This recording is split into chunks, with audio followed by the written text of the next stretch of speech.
did start going to a junior college, but I just never, it drove me crazy. I didn't like it. And this was before the days of YouTube and Masterclass and there are other stuff out there, where you can learn stuff for free. And so now I've doubled down on my education, even though it's not a traditional pay and get a piece of paper at the end of it. But it was a great decision. Like looking back, it was tough because, you do let down. Like I did let people down, people that wanted me to go because they felt like that's the only way, I was going to be successful. So that was difficult. And then also dealing with talking about insurance now, dealing with older insurance brokers who, I'm an up and comer in my early 20s and they're like, you didn't even go to school. Like you can't talk to my customers. Like that was hard to hear too, but it was like, well, sorry, that's what you have to deal with if you're going to be taking me out. So now looking back, I think there are a lot of people that I know that wish they didn't. And because I had 4 or 5 years up on all my peers when it comes to the insurance business. Because I started when I was 19. Welcome to the RockstarsRocking podcast, powered by Voluntary Disruption, a show dedicated to people who are crushing their business and life goals. These are bite-sized conversations with leading rock stars in their respective industry who are pumped to share their story to help drive you to the next level. So, are you ready to rock? Speaking of rock stars, here's your host, Eric Silverman.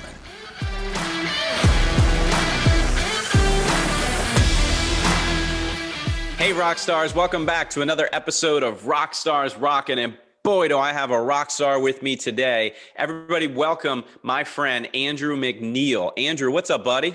Not too much. Thanks for having me, Eric. Oh, good, man. I'm excited to have you. I'm super pumped. For those that don't know Andrew is a principal at Aero Benefits Group out of the Northern California area in the Pacific Northwest, the Bay Area specifically, correct? Yep.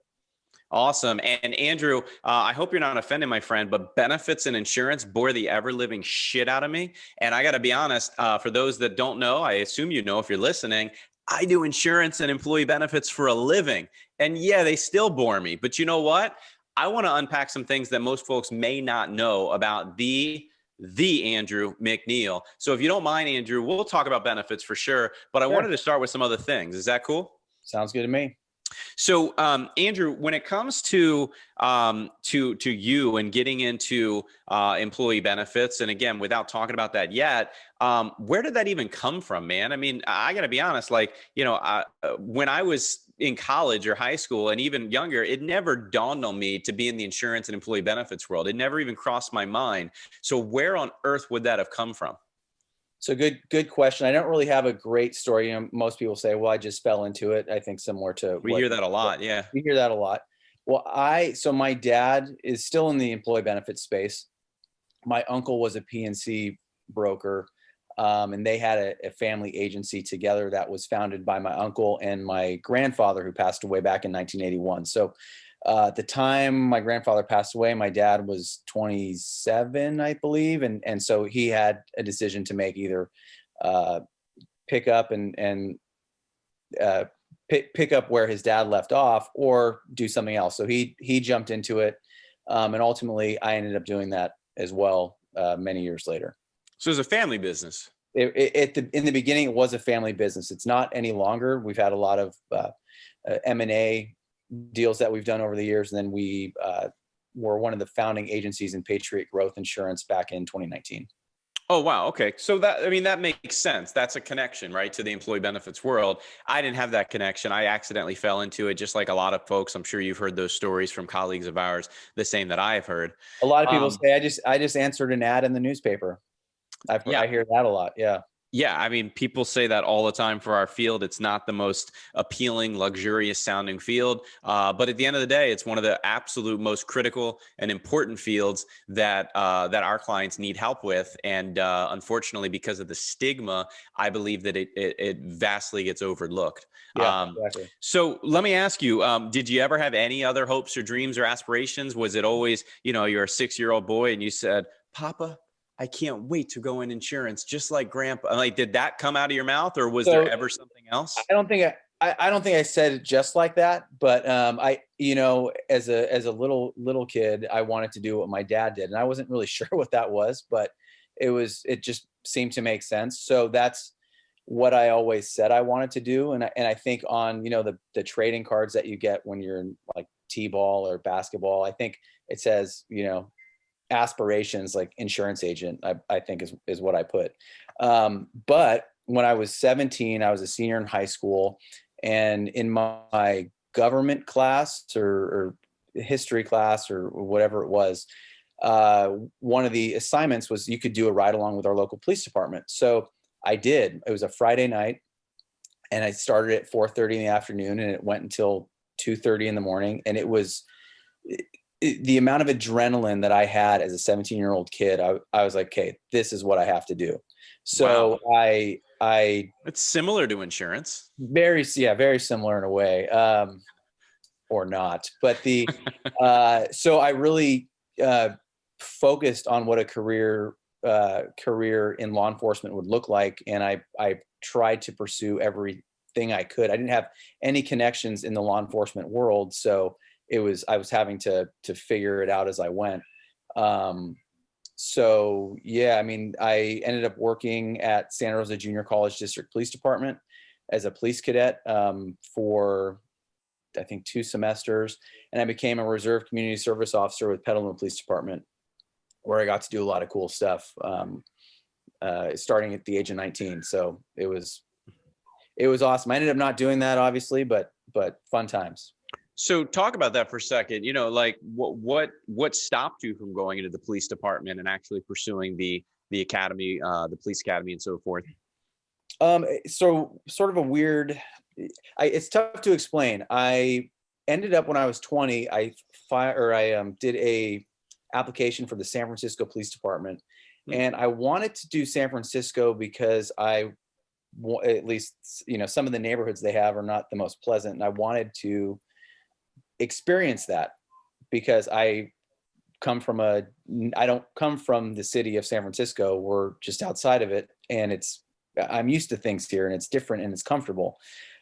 So I applied, and they said, okay, come down and you take what's called the POST test, which is like I don't know what POST stands for, but it's a test that everybody needs to take, and they evaluate you in terms of like your reading, writing, comprehension stuff. And so I went to downtown San Francisco, and I was taking this test with like 2,000 other people we were all there taking it. And I looked around, and I decided, like, you know, I can come back to this. You know, insurance, I was on the cusp. I could either go get licensed and do the insurance thing, which I'd already started doing, or continue the law enforcement.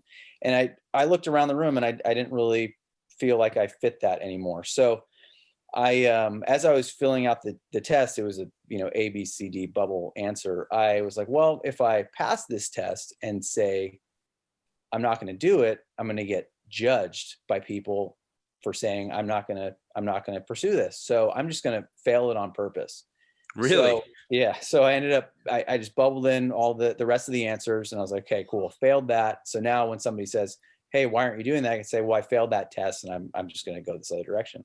So 2 weeks later, I get this letter from the San Francisco Police Department saying, congratulations, you passed your test, and we need you to come down for a physical exam or whatever it was. So then I had to call and say, actually, I'm not going to do this, and insurance is where I'm going to go. So then that begs the question, did you really fail, or did they take everybody? No, because there was a guy that he and I drove down together and to take it. And what I had heard, he didn't tell me at the time, but his girlfriend was expecting their first child. And so he really needed the job. And so when he called me to ask how I did, and I said I passed, and I'm not going to I'm not going to move forward. And he did not pass. So, Oh, interesting. So you oh no, thought you failed. they didn't take just everybody. Wow. So you bombed it on purpose and you couldn't get that right. Look at you, man. Yeah, I know. It was, Uh, so I was destined for insurance.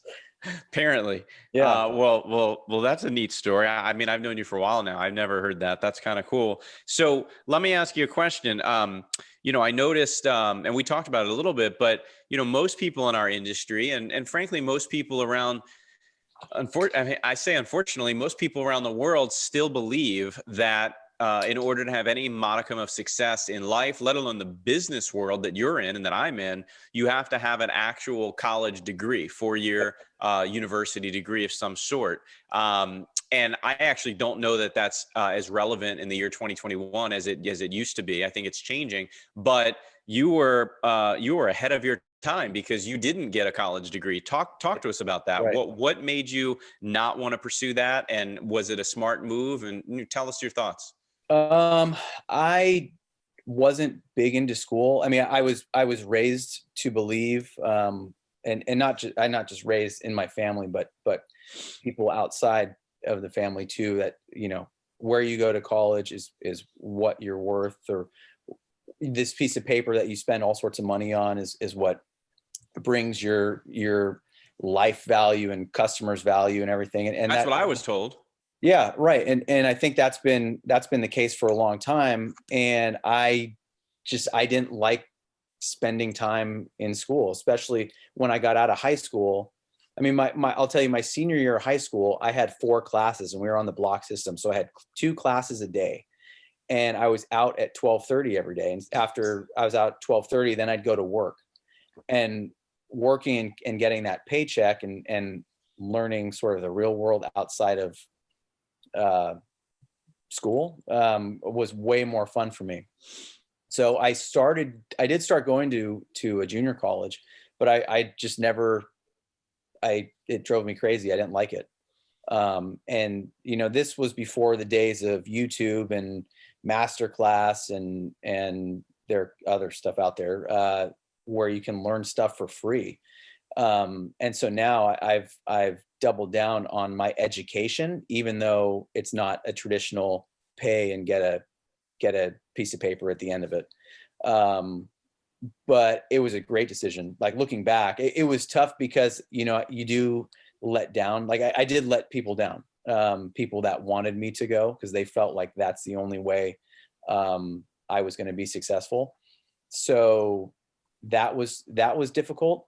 And then also dealing with talking about insurance now, dealing with older insurance brokers who, I'm an up and comer in my early 20s, and they're like, you didn't even go to school. Like, you can't talk to my customers. Like, that was hard to hear too, but it was like, well, sorry, that's what you have to deal with if you're going to be taking me out. So now looking back, I think there are a lot of people that I know that wish they didn't. And, because I had 4 or 5 years up on all my peers when it comes to the insurance business, because I started when I was 19. So you made a point to say that you feel like you let some of your family down, you let folks down, but what I'm hearing is you didn't let yourself down, which I think is super, super important. I mean, we're in a different era. It's 2021 at this point. Anybody listening in the future, thank you. Maybe it's 2022, maybe it's 2025. But the reality is, I see that trend getting bigger and bigger and bigger. You got the spokesperson out there talking about the lack of need for a 4-year degree, being Gary Vaynerchuk as an example, who I know you and I both like to follow. Who has a 4-year degree? Who has a 4-year degree, right? But he's the first to say that it's not really. It's more or less irrelevant at this point. My personal philosophy on it is, unless, and even this is a stretch, but unless it's, quote unquote Harvard or Princeton or something ridiculously expensive, obnoxious, and prestigious, right? No offense to those, but unless it's that, it doesn't mean anything on a resume. I mean, I went to a 4-year school. My dad and we paid for the whole thing. I'm proud of it. It was a great time. Met my wife there. Don't want to change a thing, but the reality is you learn book smarts. You don't learn street smarts. I mean, I studied marketing. They didn't teach me anything about sales and everything that I use on a daily basis. So I guess my question for you at this point is, you have kids, right? How many kids do you have? 3. You have 3 kids. They come to you as they get a little bit older and they say, Dad, I don't know that I want to go to college. What's your response? Fantastic. You know, because I don't want them to feel like that's going to be what's going to make them successful. Because I know a lot of people who wish they did something else, or they, you know, I don't know. I mean, it's tough. Like there are certain things that, yes, you absolutely need, like lawyer, doctor, that kind of stuff. Right. And then to your point about the brands with the different colleges, that's really important too. And interesting, I have a cousin, he wanted to get his MBA, but he didn't get into Harvard Business School, and he didn't get into one of the other ones. And he's like, you know, no offense to MBAs from other schools, but he was like, you know, if it's not from one of these schools, it's not really worth the extra time and money. So talk about that. Do you think in that case, I know we're getting off a little bit, but is that just more of a perception thing? Because there's obviously incredible schools out there, but we are all kind of, for lack of a better term, brainwashed to believe that without that prestigious name, that no other business school matters. And when I say we, I just mean society.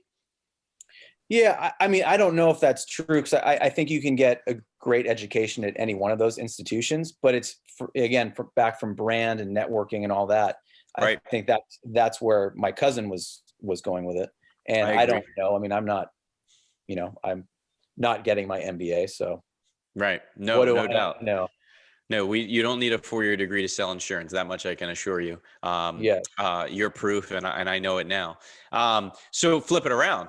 Daddy, I can't wait to go to college. I don't want to be a doctor. I don't want to be a lawyer. I don't want to be an accountant, but I'm passionate about education and going to college. Then what's your response? Same thing?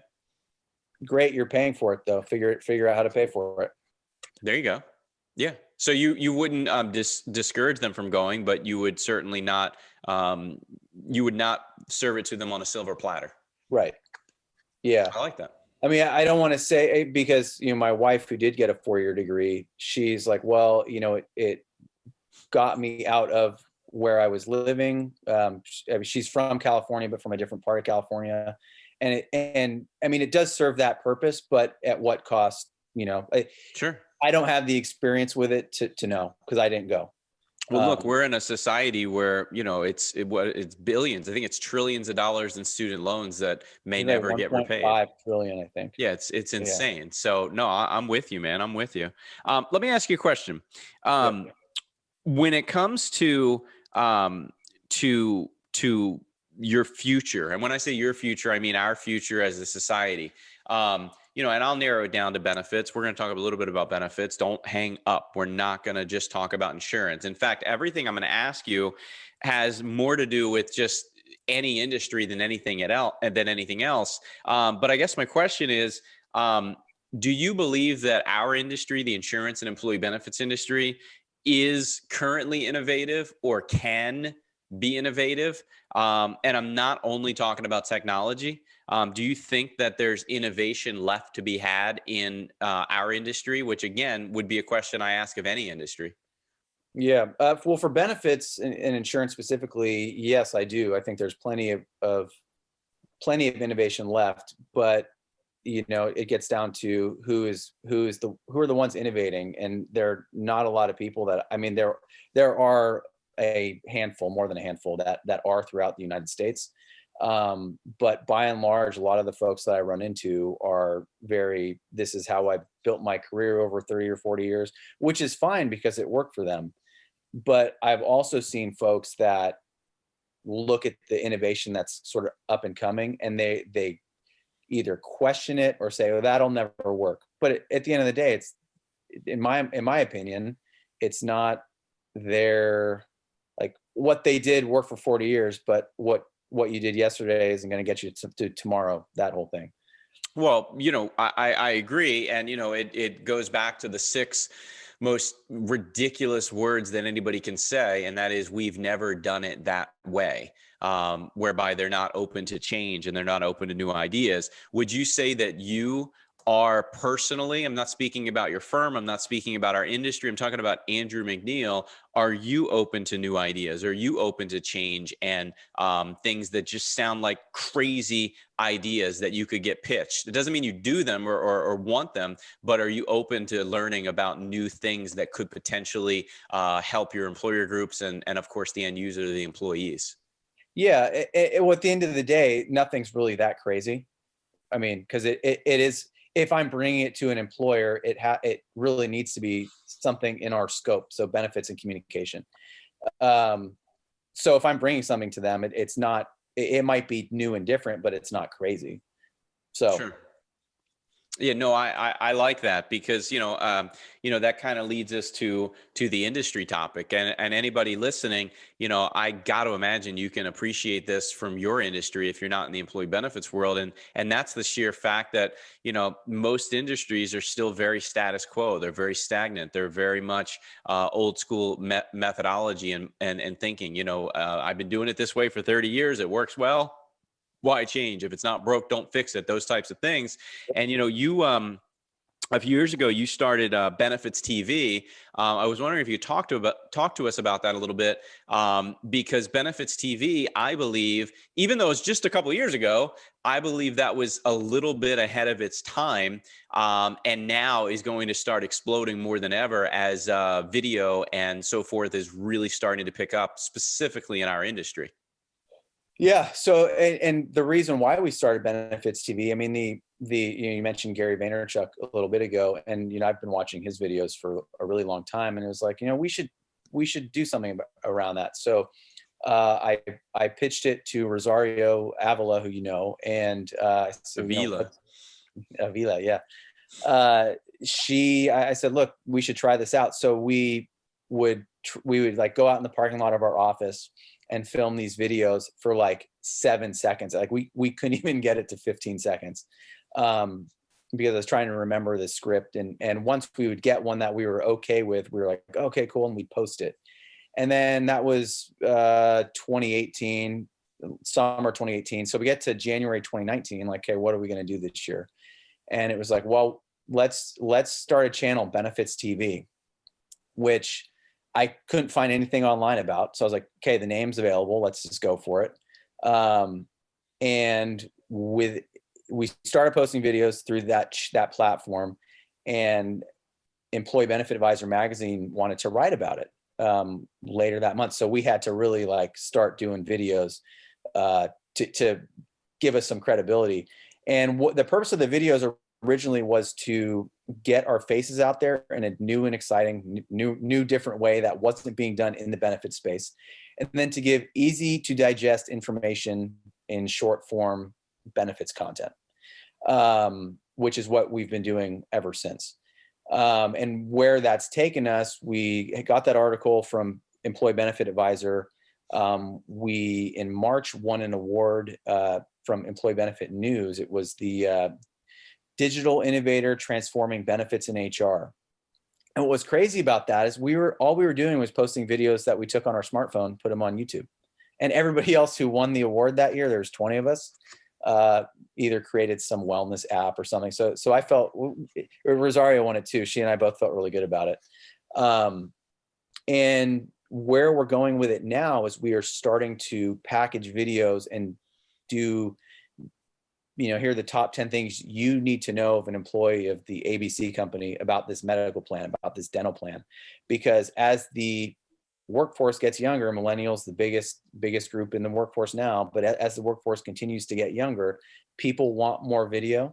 They want more audio. They don't want to read long form insurance forms. I don't want to read long form insurance forms. So it's been interesting. It's been a slow process, like you mentioned, it was before its time in terms of it was new and nobody else was doing it. But now it is becoming more popular, but we still got a long way to go with it. And it's just trying to convince people like, this is what your people want. This is how they want to consume information. What I love about the story you just shared though is, you had an idea. you knew that it was a risk, and risk, not so much money, but time. You had to put some time into it and figure out if you're going to do it. And you took a chance, and you still certainly had no idea if it was going to work. And here you are now, a few years in, and you're consistently producing video.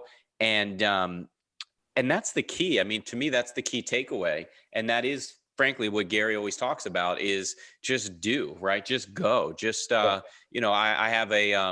have a buddy who I used to always hear. I don't know if he invented it, but he used to always talk about go fast and break shit. Like just done is better than perfect, stuff like that. And I just love that you took that opportunity to do it. Very similar, frankly, to me doing this podcast. I didn't have any really idea. I just wanted to start doing something. I wish I could say it came from Gary V, but it was probably a culmination of guys like him and ladies and professionals that are just out there putting stuff together. Without any understanding or expectation of financial gain, at least short term.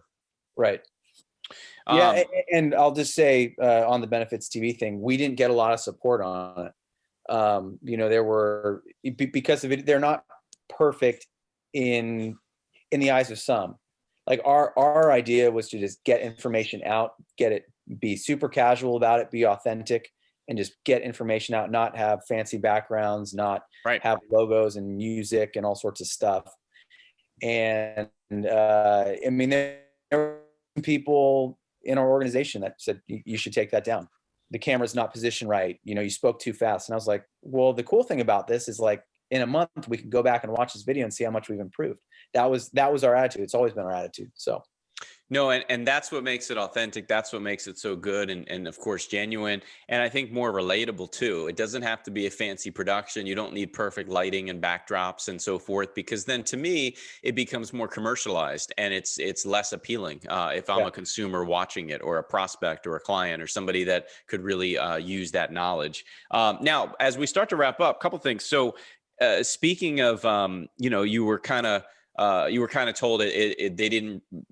Folks at your company may not have liked it originally and so forth. Again, it was ahead of its time. Right.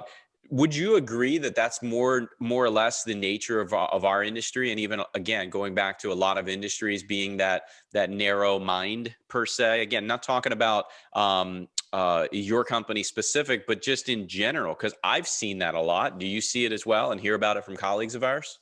Yeah, I mean, I think this is, you could point at any industry, and it's one of those things where it's like, yeah, that would be a cool idea if I came up with it, but since it wasn't my idea, it's not that cool. I think that's personal opinion, but I think that exists just in society in general.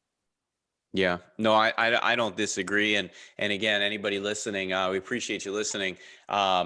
I think you'd agree too, ultimately, regardless of your industry. It's just, again, it goes back to going and just doing it, having an idea and putting it together. It's no different than, anybody that's, we all know people, and we've probably thought it ourselves, where it's like, that's the most simple, awesome idea ever. Why didn't I think of that? Or the other side, where somebody says, I was the first person to think of Uber. I just never did anything. It was my idea. Everybody says that stuff. And the difference isn't the idea. Ideas are everywhere. Ideas are free. It's the execution that's not free. It's the time and labor and money that it takes to go out there and actually put something together. So that's what I'm a fan of. Speaking of fans, and it's the RockstarsRocking podcast. We got to talk about this for half a second. You're like a diehard Metallica fan. Is that accurate, or is that just internet rumors? I'm a pretty big Metallica fan. Like if they were, I don't really like large crowds. That's the funny thing. So I'll go to a Metallica concert, but like if Metallica was playing a concert a mile from here and there was 50,000 people that were going, the parking would stress me out. So I just wouldn't go. That's how I am. I actually think about parking before anything. So I'm glad to hear it's just not me. That's fantastic. Yeah. And because I don't want to pay Metallica, we'll talk about them, but you're not going to hear a Metallica clip. Yeah, that's fine. I know they probably charge a lot to. Yeah, I don't want to be sued like Napster back in the day. See, we're dating ourselves. And Lars in Metallica was big in the whole Napster fight. Right. No, I remember. And Dre. So listen, before we wrap up, is there anything crazy or unique or ridiculous that folks may not know about you, whether it be benefits or the police world when you were discovering that, or Metallica, anything at all? Yeah. So in the back to the police thing in 2006 in Petaluma, California, they filmed an episode of To Catch a Predator, which was on that MSNBC show with Chris Hansen. And Remind everybody what that was, though, because not everybody knows. I remember that show. It was a really interesting, yeah, so disgusting show, and ultimately, but a really cool show. Yeah, so they would pick in this case they would pick a house and surround the house with cops, and there was they were called perverted justice, and they would chat with guys in chat rooms and say, hey, I'm home alone, I'm 13, you should come visit. And usually the chats were rather explicit. And so these guys would just show up to the house, and expecting a 13-year-old. Expecting a 13-year-old, and they'd go, and Chris Hansen would come out and interview them with the chat log, and like, look, you said all this stuff. And then they would walk out, and they'd be met by 4 or 5 police officers, with their guns out. So I did get to work on that show as a reserve community service officer, which was really, it was a show that I watched back then. So I was, really excited to work on it. But it was interesting because I never, whenever the cameras were rolling, I never jumped in front of the camera. But now I regret it, because I like, how cool would that be 15 years later to be like, hey, young Andrew. Young Andrew. Young Andrew, reserve community police officer. As long as you're not being interviewed on the show, that's a right. No, that was, but it's interesting because I still sometimes go back and watch that episode, and I remember watching it on TV. I remember being there watching, the police, interviewing, or this one guy. He was a doctor. He had to call his wife, and I was standing right there when he called his wife to say, hey, you need to come bail me out. Like, it's things you'll never forget. Things you'll never forget. And it's obviously a weird, kind of gross show from what it's about, but right. Being on the law abiding side of it, and being able to be a part of it was really cool. I mean, it's sad, but it's real life. It's fascinating. That's what makes shows like that popular. That people it's crazy to see it, but it's real. So Andrew, as we're finishing up, where can people reach you?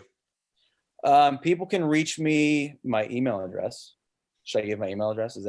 You can, sure. We'll put stuff in the show notes, but certainly. Okay, yeah. They can reach me Instagram, email, telephone. All of which. Telephone? What's that? Telephone, I know. Well, they can leave a voicemail and I'll call them back. There you go.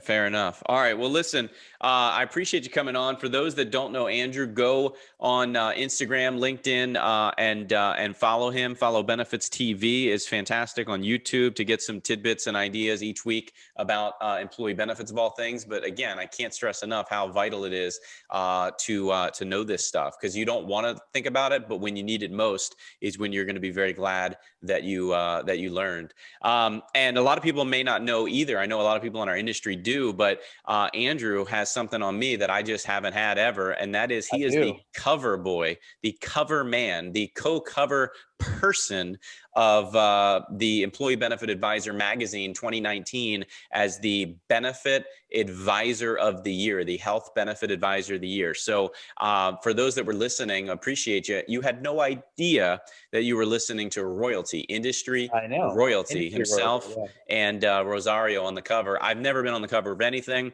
And this guy, he's got the cover and he's got the write-up in there. Truly doing some innovative, incredible things over at Aero Benefits. And I highly recommend you check them out. So for everybody here at the Rocking podcast. I'm Eric Silverman. I have an entire back office of folks that put this together. I couldn't do it without them. I appreciate them. That's Andrew McNeil. This has been another rocking episode. If you have any questions, comments, thoughts, ideas, please put them in the comment section below. If you're so inclined and you're listening on a podcast channel, wherever that is, please consider leaving a review. In fact, 5 stars would totally rock. Andrew, thanks for coming on. And for everybody listening, thank you so much. We'll talk to you next week. Thanks so much for tuning into this episode of the RockstarsRocking podcast. If you haven't done so already, make sure you're subscribed to the show wherever you consume podcasts. And if you feel so inclined, please leave us a review. 5 stars would totally rock. Until next time, rock stars, keep rocking.